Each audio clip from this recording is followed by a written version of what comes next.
Pernahkah kamu bertahan dalam sebuah pernikahan bukan karena bahagia, tapi karena takut kehilangan arah hidup? Pernahkah kamu bangun setiap pagi dengan dada yang terasa kosong, namun tetap memaksakan senyum seolah semuanya baik-baik saja?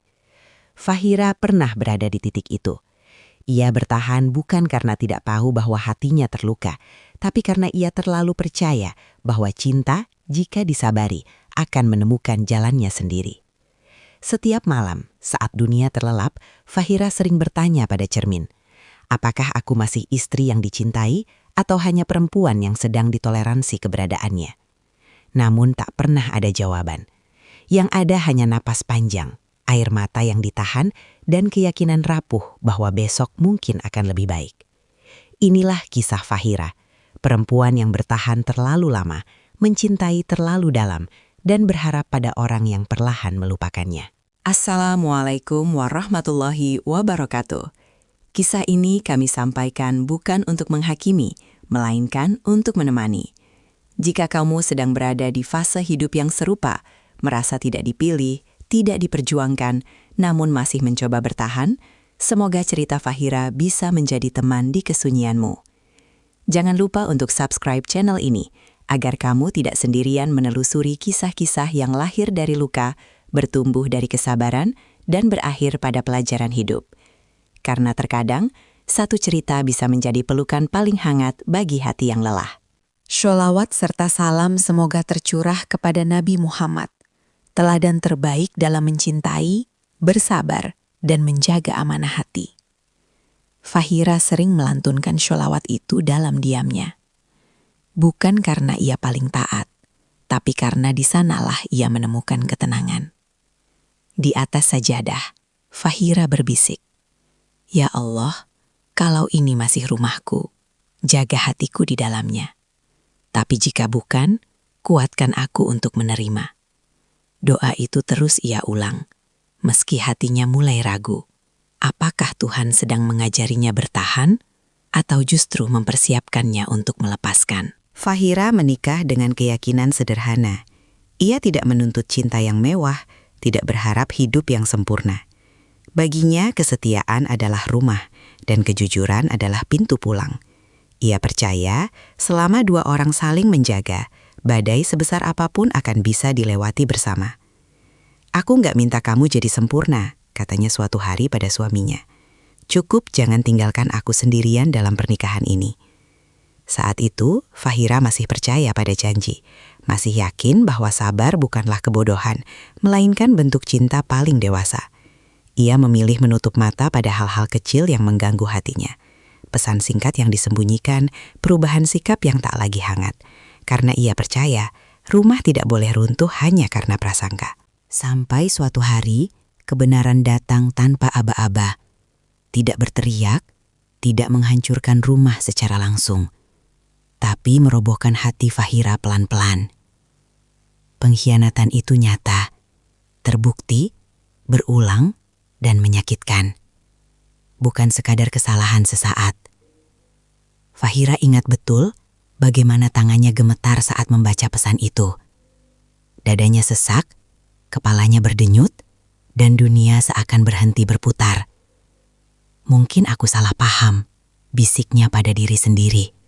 Berharap kenyataan berubah jika ia cukup menyangkalnya. Namun semakin ia mencari pembenaran, semakin jelas bahwa hatinya sedang dikhianati. Di malam yang sunyi, Fahira duduk di tepi ranjang, memeluk lututnya sendiri dan berkata lirih, "Aku masih istrimu. Kenapa aku yang merasa sendirian?" Tak ada jawaban. Hanya air mata yang jatuh tanpa suara, menandai awal dari luka yang kelak akan mengubah seluruh hidupnya. Sejak malam itu, Fahira belajar satu hal yang tak pernah ingin ia kuasai. Berpura-pura baik-baik saja. Ia tetap menyiapkan sarapan, tetap menanyakan kabar, tetap tersenyum meski hatinya retak. Di hadapan suaminya, Fahira memilih diam. Bukan karena memaafkan sepenuhnya, tapi karena lelah bertanya dan takut pada jawaban. "Kalau aku bicara, apa yang akan berubah?" tanyanya pada diri sendiri.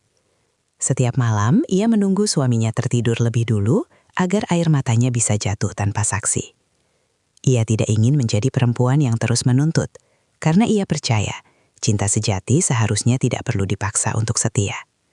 Namun diam-diam, Fahira mulai kehilangan dirinya sendiri. Akbar hadir tanpa rencana. Ia adalah sahabat suaminya, sering datang, sering berbincang, sering menjadi penengah di saat suasana rumah terasa canggung. Awalnya Fahira menjaga jarak. Ia tahu batas, tahu posisi, tahu betapa rapuhnya hatinya sendiri. Namun Akbar berbeda. Ia tidak bertanya dengan rasa ingin tahu yang menghakimi, melainkan dengan ketulusan yang menenangkan. "Kamu kelihatan capek," katanya suatu sore. Kalimat sederhana itu membuat Fahira terdiam lama. Tak ada yang pernah memperhatikan kelelahan di balik senyumnya. "Aku baik-baik saja," jawab Fahira, meski suaranya bergetar. Akbar tidak memaksa. Ia hanya mengangguk seolah berkata, "Aku di sini jika kamu ingin bicara." Hari demi hari, percakapan mereka menjadi tempat aman. Tentang hal-hal kecil, tentang hidup, tentang luka yang tak berani Fahira ceritakan pada siapapun. Kadang aku merasa aku sendirian dalam pernikahanku sendiri, ucap Fahira pelan suatu malam. Akbar terdiam, lalu berkata dengan suara rendah, "Kamu gak berlebihan, Fahira. Kamu hanya ingin dicintai dengan benar." Kalimat itu menusuk dan menghangatkan sekaligus. Fahira pulang dengan langkah gontai, hatinya gaduh.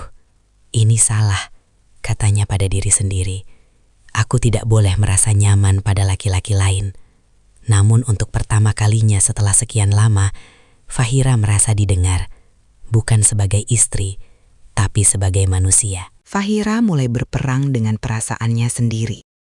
Setiap kali Akbar hadir di pikirannya, ia menegur hatinya dengan keras. Ia istighfar lebih sering, menangis lebih lama.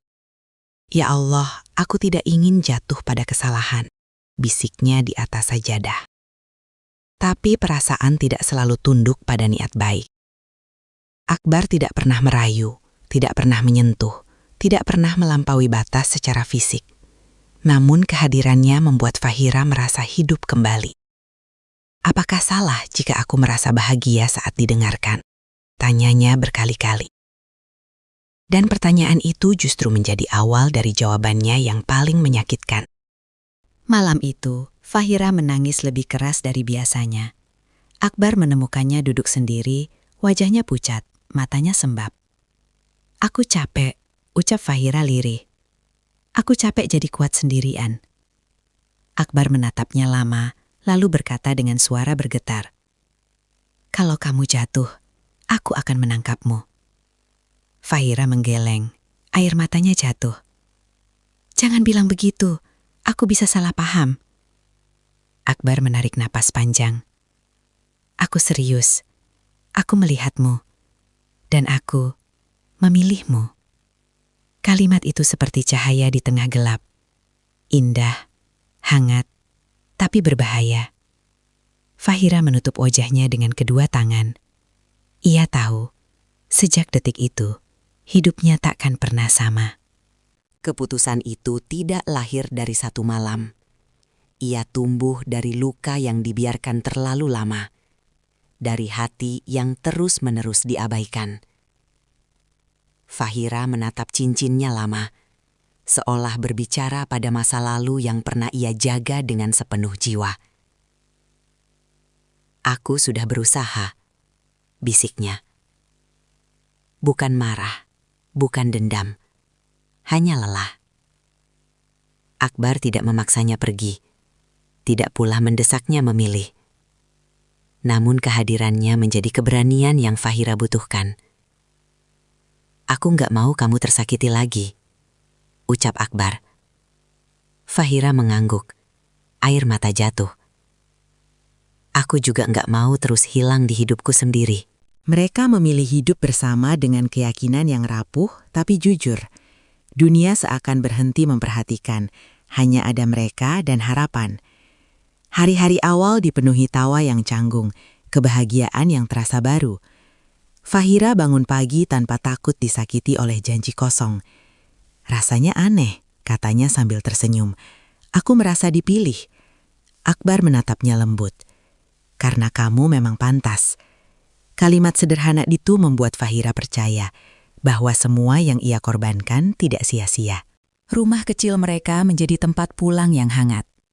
Fahira memasak dengan hati ringan, menyanyi kecil saat menyapu lantai. Akbar pulang membawa cerita, dan Fahira mendengarkan dengan penuh perhatian. "Aku nggak pernah sebahagia ini," kata Fahira suatu malam. Akbar tersenyum, tapi matanya menyimpan sesuatu yang tak terucap. Fahira memilih tidak bertanya. Ia terlalu takut merusak kebahagiaan yang akhirnya ia rasakan. Biarlah hari ini cukup, pikirnya. Namun kebahagiaan yang lahir dari pelarian seringkali tidak kuat menghadapi kenyataan. Akbar mulai sering terdiam, tatapannya menjauh, pikirannya melayang. "Kamu kenapa?" tanya Fahira. Akbar menghela napas. "Aku cuma mikir, masa depan."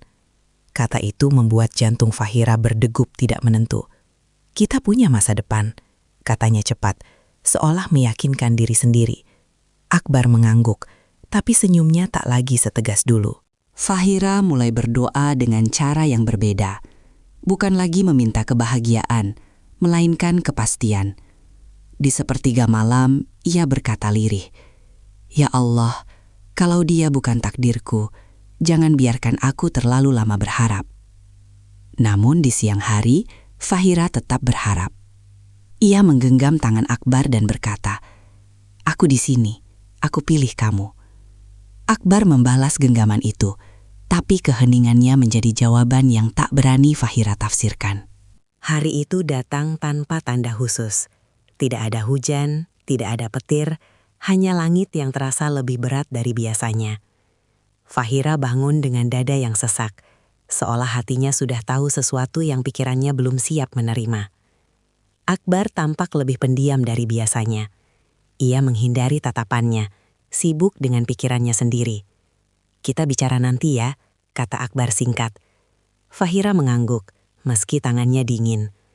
Sepanjang hari, ia menunggu kata yang bisa menyelamatkan, atau mungkin menjatuhkan.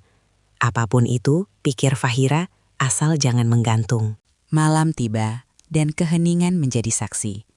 Akbar duduk berhadapan dengannya, wajahnya tegang. "Fahira, aku sudah memikirkan semuanya," ucapnya pelan. Fahira menahan napas. "Aku nggak bisa melanjutkan ini." Kalimat itu jatuh begitu saja, tanpa pelindung. "Kenapa?" tanya Fahira dengan suara hampir tak terdengar. Akbar menunduk. "Aku harus memilih jalan yang dianggap benar. Aku harus pergi." Dunia Fahira runtuh dalam diam. "Jadi aku bukan pilihanmu?" tanyanya, matanya basah. Akbar terdiam lama, lalu berkata lirih, "Maaf, satu kata, tapi cukup untuk mematahkan seluruh hidup yang Fahira bangun dengan susah payah." Setelah malam itu, Fahira benar-benar sendiri. Tidak ada lagi rumah yang hangat, tidak ada lagi bahu untuk bersandar. Ia kehilangan suami karena pengkhianatan dan kehilangan Akbar karena pilihan. Fahira duduk di lantai, memeluk lututnya. Tertawa kecil yang berubah menjadi tangis. "Aku sudah kehilangan segalanya, ya Allah," bisiknya. Ia menyadari satu hal yang paling menyakitkan. Ia telah berkhianat demi cinta, tapi tetap tidak dipilih. Luka yang pertama mungkin bisa ia maafkan, tapi luka yang ini menetap. Hari-hari berikutnya dilalui Fahira dengan langkah gontai. Ia belajar hidup dengan sunyi, belajar menatap cermin tanpa membenci dirinya sendiri. "Aku salah," katanya jujur pada bayangannya. "Aku membalas luka dengan luka, dan berharap hasilnya bahagia." Fahira mulai memahami bahwa tidak semua rasa yang terasa benar memang dibenarkan untuk diperjuangkan. Ada cinta yang datang hanya untuk mengajarkan batas, bukan untuk dimiliki. Di atas sajadah, Fahira menangis lebih lama dari biasanya. Bukan karena Akbar, tapi karena dirinya sendiri yang terlalu lama mengabaikan nilai dan harga diri. Kini Fahira melangkah pelan, membawa pelajaran yang mahal. Ia belajar bahwa dicintai bukan sekadar diperhatikan, tapi dipilih dengan tanggung jawab, bahwa perempuan tidak seharusnya menjadi pelarian dari luka orang lain. Kisah Fahira bukan tentang siapa yang paling salah, melainkan tentang keberanian mengakui kekeliruan dan memilih untuk pulang kepada Tuhan, kepada diri sendiri. Jika kamu sedang berada di persimpangan seperti Fahira, ingatlah satu hal, cinta yang benar tidak pernah memintamu kehilangan dirimu, dan tidak semua yang pergi adalah kehilangan, sebagian adalah penyelamatan. Mungkin dari kisah Fahira kita belajar satu hal yang paling sulit untuk diterima. Bahwa tidak semua luka harus dibalas, dan tidak semua cinta harus dimenangkan. Ada kalanya kita terluka bukan karena kita kurang baik, tetapi karena kita terlalu lama bertahan di tempat yang salah. Terlalu sabar pada orang yang tidak lagi menjaga. Terlalu setia pada hati yang ragu memilih. Fahira pernah mengira bahwa dicintai berarti aman, bahwa janji berarti masa depan. Namun hidup mengajarkannya dengan cara yang paling sunyi, bahwa cinta tanpa tanggung jawab hanyalah persinggahan, bukan rumah. Ketika ia membalas pengkhianatan dengan pengkhianatan, yang ia temukan bukan kebahagiaan, melainkan kehilangan yang lebih dalam. Karena luka yang dibalas dengan luka tidak pernah benar-benar sembuh. Ia hanya berpindah tempat. Dan mungkin inilah pelajaran terpentingnya. Bahwa Allah tidak selalu mengambil sesuatu untuk menghukum. Kadang Dia mengambil untuk menyelamatkan. Menyelamatkan hati kita, iman kita, dan harga diri yang hampir hilang karena berharap pada manusia. Jika hari ini kamu merasa tidak dipilih, tidak diperjuangkan, atau hanya dijadikan pelarian, ingatlah, kamu tidak diciptakan untuk menunggu seseorang ragu. Lebih baik sendiri dengan hati yang utuh, daripada bersama tapi terus terluka. Lebih baik melepaskan dengan air mata, daripada bertahan tanpa kepastian. Dan jika harus pergi, pergilah dengan pelajaran. Jika harus kehilangan, kehilangilah dengan keikhlasan. Karena cinta yang benar tidak pernah membuatmu kehilangan dirimu sendiri dan tidak pernah menjauhkanmu dari Tuhan. Jika kisah ini menyentuhmu, jangan ragu untuk menekan tombol like. Tuliskan perasaan atau pendapatmu di kolom komentar. Dan subscribe channel ini agar kamu tidak sendirian menyusuri kisah-kisah kehidupan yang penuh makna dan pelajaran. Terima kasih sudah mendengarkan sampai akhir. Semoga Allah menjaga hati kita, menguatkan langkah kita, dan menuntun kita pada cinta yang tidak melukai. Wassalamualaikum warahmatullahi wabarakatuh.